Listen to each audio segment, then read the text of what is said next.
Kunti bergegas ke tepi sungai dan melihat Karn duduk dengan kaget. Kunti bertanya apa yang terjadi, mengapa Karn terlihat sangat terkejut. Karn mengatakan bahwa ia ingat jatuh ke sungai, tetapi tidak mengingat apa yang terjadi selanjutnya. Kunti berusaha menenangkan Karn ketika tiba-tiba Adirat datang. Karn berlari dan memeluknya.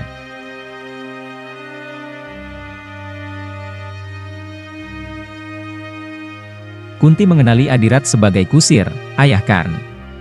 Adirat mengungkapkan kepada Kunti bahwa Karn adalah putranya. Kunti kaget mendengarnya. Sementara itu, Pandu melihat Bhisma yang agung sedang berpikir dan bertanya apa yang membuatnya khawatir. Bhisma mengatakan bahwa hidupnya dan sumpahnya tidak akan lengkap tanpa memberikan seorang raja yang kompeten bagi Hastinapura. Pandu mengungkapkan bahwa kakak laki-lakinya, Destrarasta, telah mengambil tanggung jawab sebagai raja. Namun, Bhisma menyampaikan bahwa banyak rakyat yang tidak menerima Destrarasta yang buta sebagai raja. Dia meminta Pandu untuk mempertimbangkan kembali keinginannya untuk menjadi pertapa dan kembali memerintah di Hastinapura. Kunti membuat Karn tidur di pangkuannya dan meminta Adirat untuk membiarkannya beristirahat sejenak. Kunti bertanya mengapa Adirat meninggalkan pekerjaannya sebagai kusir saat ia akan menjadi kusir kepala di kerajaan Kuntiboja dahulu. Adirat menjelaskan bahwa meskipun bahagia dengan pengangkatan itu, keluarganya harus pergi karena mereka merasa lebih nyaman bertahan hidup di pegunungan atau tempat lain. Di tempat lain, Pandu berbicara dengan Bhisma tentang kemungkinan putra Drestarasta menjadi raja kelak. Bhisma mengungkapkan bahwa istri Drestarasta, yaitu Gandhari, telah hamil selama lebih dari 1 tahun tetapi belum melahirkan. Orang-orang yang bijak memprediksi bahwa dosa keluarga kerajaan akan mengakibatkan tidak adanya keturunan Drestarasta yang kompeten untuk menjadi raja di masa mendatang. Bhisma memberitahu Pandu bahwa Pandu harus menetapkan seorang ahli waris resmi untuk Hastinapura. Namun, Pandu menjelaskan bahwa ia tidak bisa memiliki pewaris tahta atau memiliki anak karena pada suatu ketika, saat berburu, ia secara tidak sengaja membunuh seorang resi. Sang resi mengutuknya bahwa jika Pandu mendekati istrinya, ia akan mati, dan keinginannya untuk memiliki anak tidak akan pernah terpenuhi. Bhisma menyatakan bahwa nasib buruk telah menimpa Hastinapura karena tidak akan memiliki ahli waris yang sah melalui Pandu. Sementara itu, Tauji diam-diam mendengarkan percakapan mereka secara tersembunyi. Pandu mengatakan bahwa jika ia bisa mengadopsi seorang anak, ia sudah siap. Sementara itu, Kunti memanjakan Karn dan bermain dengannya. Adirat senang melihat interaksi itu dan mengingat kebencian Radha terhadap Karn. Meskipun Karn tidak menyadarinya, Adirat merasa bahagia karena Karn bisa merasakan kasih sayang seorang ibu yang sebenarnya adalah ibu kandungnya sendiri. Adirat kemudian mengingat kata-kata Priyambada dan memberitahu Karn bahwa mereka harus pergi sekarang.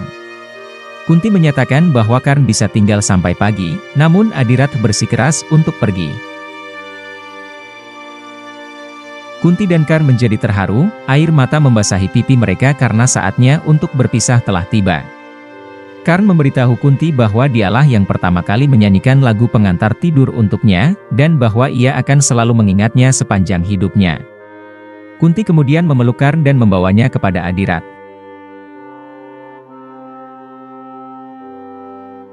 Dia berlari di belakang Karn dengan mata penuh semangat.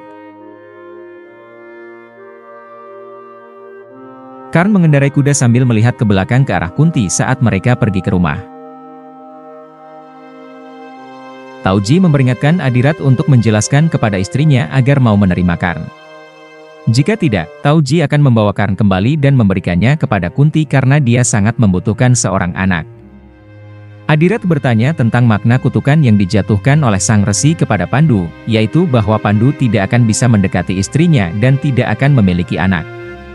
Tauji menjelaskan bahwa Kunti akan memiliki seorang anak dengan mengangkat Karn sebagai anaknya. Adirat kemudian membalikkan arah kudanya dan kembali bertemu dengan Priyambada. Adirat menyatakan bahwa Karn memiliki hak untuk mendapatkan cinta Kunti dan mahkota Hastinapura.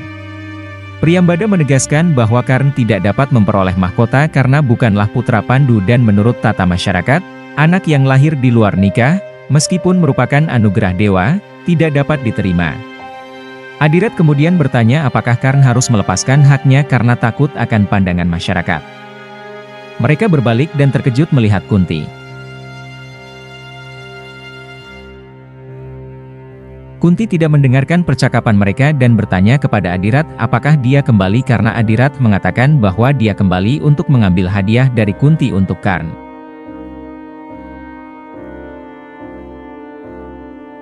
Adirat menjelaskan bahwa anak-anak akan selalu mengingat hadiah tersebut. Kunti memberitahukan bahwa dia hanya memiliki cincin sebagai hadiah.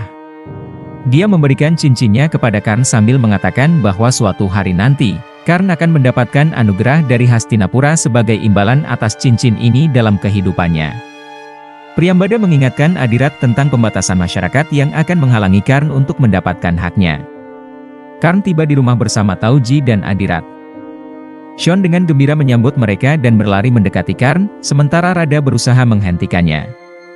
Tauji meminta kepada Adirat untuk memberitahu istrinya untuk menerima Karn, karena sekarang anaknya adalah favorit Ratu Kunti, dan Ratu Kunti akan memberinya banyak kekayaan. Radha memberitahu Tauji bahwa Adirat telah bekerja keras sepanjang tahun untuk mendapatkan 2 koin emas dan dia sangat bahagia dengan itu. Tauji mengatakan bahwa Karn adalah anak yang istimewa.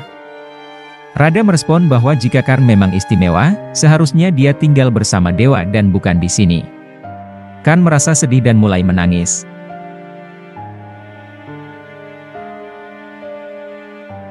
Dia keluar rumah dengan sedih.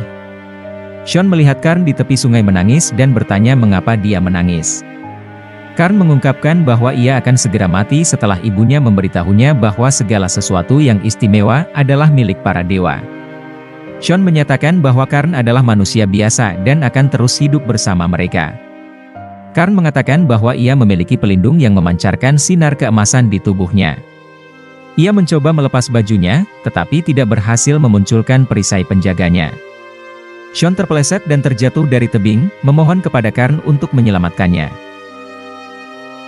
Karn lalu melompat dari tebing, dan perisai emas pelindungnya aktif.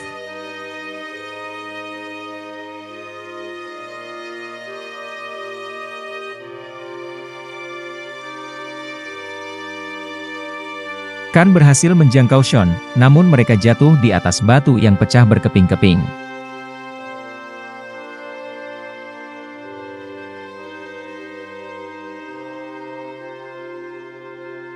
Seorang kesatria yang sedang berlatih di sana terkejut melihat kualitas istimewa yang dimiliki oleh Karn. Radha dan juga Tauji serta Adirata berlari ke arah mereka, terkejut melihat perisai pelindung Karn.